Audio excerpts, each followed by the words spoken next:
eleksyon ng mga yan. 0 vote na yan.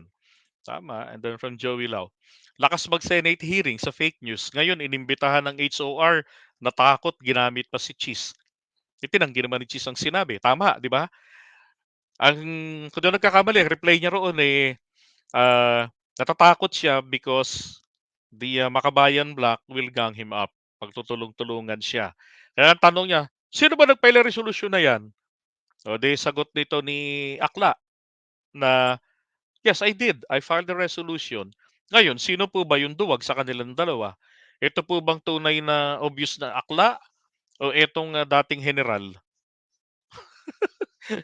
'Di ba? Kung tutuusin dapat po mahiya sila. Bakit kanyo? Kanino sila dapat mahiya? Aba, mahiya po sila dapat sa taong ito. Mahiya sila rito. Teka.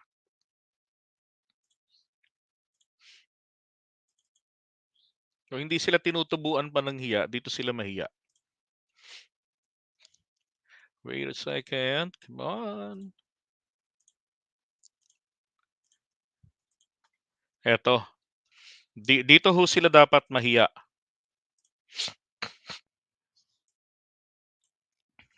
Yan. Yan ho dapat mahiya. Etong si dating Pangulong Duterte at saka etong si Senator Bato de la Rosa. Diyan, mahiya sila kay Pinoy. Bakit? Aba, hindi ba tinatawag dati yan na bakla, panot, di ba? Ngayon, sino ba yung mukhang bakla? Sino ba yung mukhang duwag? Si Pinoy, hinarap niya yung mga nag-aakusa sa kanya. Oh. Di ba, ano mga akusasyon sa kanya? Wala siyang excuse. Sabi nga nung isang nabasa ko sa comment bakit hindi na lang mga abogado ni Pinoy ang pinadalo? Alam niyo naman sa Senado at sa Kongreso, bawal ang mga abogado. Bakit? Hindi naman po kasi sila yung mayroong first-hand knowledge doon sa issue eh. 'Di ba? Hindi naman sila yung iniimbestigahan. Then, what is the role of lawyers? Bakit inaalaw na makasama ng resource person? Well, yung pangtrabaho ng lawyer is to protect, is to ensure that their client's rights against self-incrimination ay maprotektahan ito. Mamaya sinabi, wag mo sabihin na hindi ka pumatay pag nagagalit ka. Siyempre, mapatay ako, nagagalit ako, galit ako eh. O di ikaw yung pumatay doon sa tao na to. Di ba? Yung mga ganun, na itatrap yung tao. No. Yun lang yung trabaho nila. Pero hindi sila yung pwedeng, on behalf of my client, katulad nung gusto mangyari ng mga kampo ni Kibuloy, nagpadala ng abogado sa Kongreso. Tapos si abogado yung sasagot. Ang ginawa ng Kongreso, sinabihan na hindi po namin pwedeng pagsilitain, entertain ng abogado kasi hindi nyo naman alam yung nangyari. Tama. Di ba ganun din sa Senado? Ito hindi katulad ni Gloria Arroyo pumunta na, 'di ba na nagpaawa sa taong bayan. Hinarap yung kaso kasi no choice, 'di ba? Pero naka-wheelchair tapos may brace sa leeg. Oh. And then in one video, lang yan, pagka tingin niya yata wala na yung camera, tinanggal lang yung neck brace, sabi ni Makoy. Hinarap ni De Lima at Trillanes sa mga akusasyon sa kanila. Pero mga Duterte et al. Bahagang buntot. Ito nga yung tanong bakit ayaw nilang harapin ang kaso? 'Di ba? Ba't hindi harapin? Ito po yung sagot doon.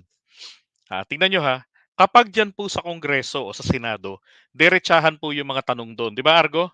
Rektahan ng tanong, rektahan dapat ng sagot. Kung hindi, baka ma-contempt, ma-cite in contempt at makulong pa.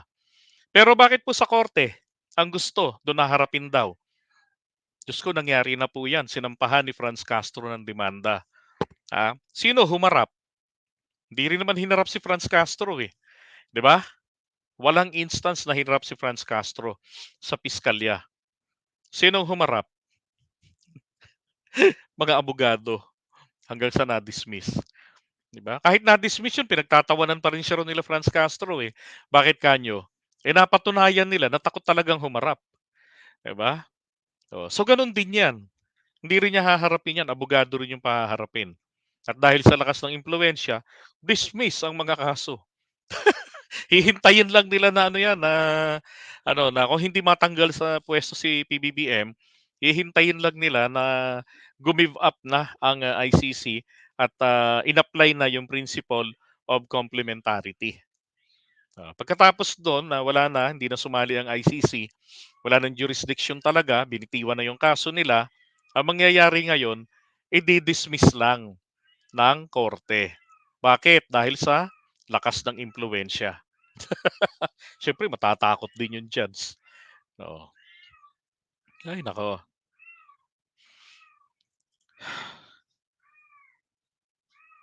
Gamit na gamit ang social media kasi alam nila linlangin ng tao sa SOCMED. Yeah, I agree.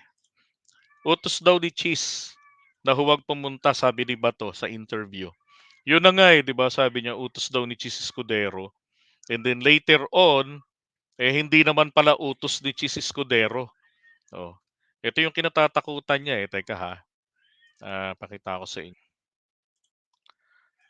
Dito siya natatakot eh. Yan.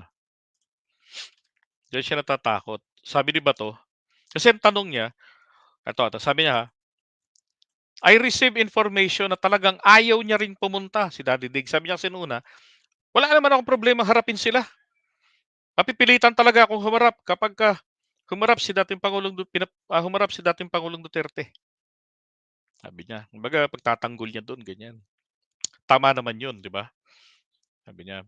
Kaya lang, he got the information na talagang ayaw ring pumunta ni Digong. So, case closed na. What? Case closed agad?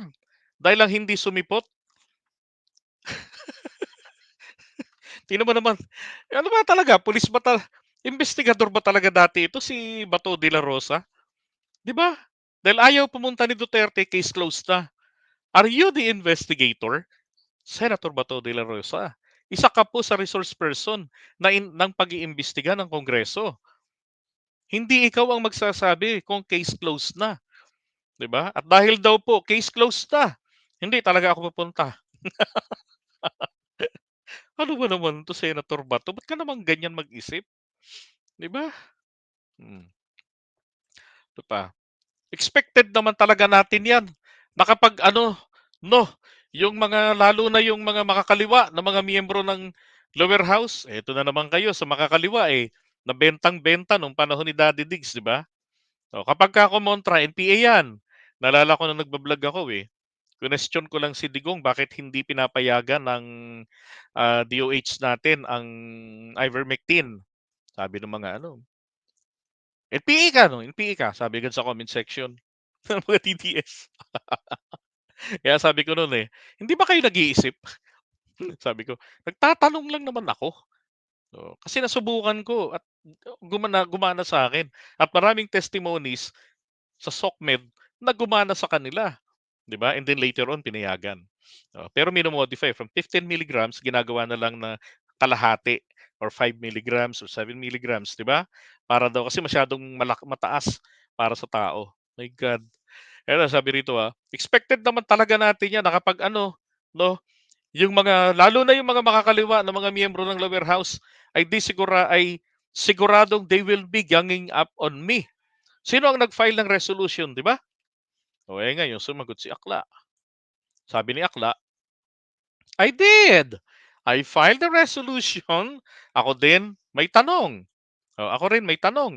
Sino naman ang dating PNP chief na pumirma sa memorandum circular na naging batayan ng madugo at anti-mahirap na war on drugs? Sagot, yung senador na ayaw sumipot at nagpapalusot. Walang iya namang buhay ito. Parang hindi pinag-iisipan yung pagpapalusot ni Bato de la Rosa. Hmm. 'Di ba? And prior to that, anong ginawa niya nun yung nga yung kay Chis Escudero 'di ba? Ginamit niya si Chis Escudero. Ang palusot niya nga eto ah, tas binuking naman siya nito ni Chis. Loko rin si Chis 'no? Hindi na lang kinonsinte. Ayan. Oh, ano sabi niya rito? Sabi ko nga ba 'to sinungaling Ano ba 'to? Sinungaling. Sabi niya hiningi ko yung payo ng Senate President kung anong gagawin. Sa akin wala akong problema. I can face them anytime.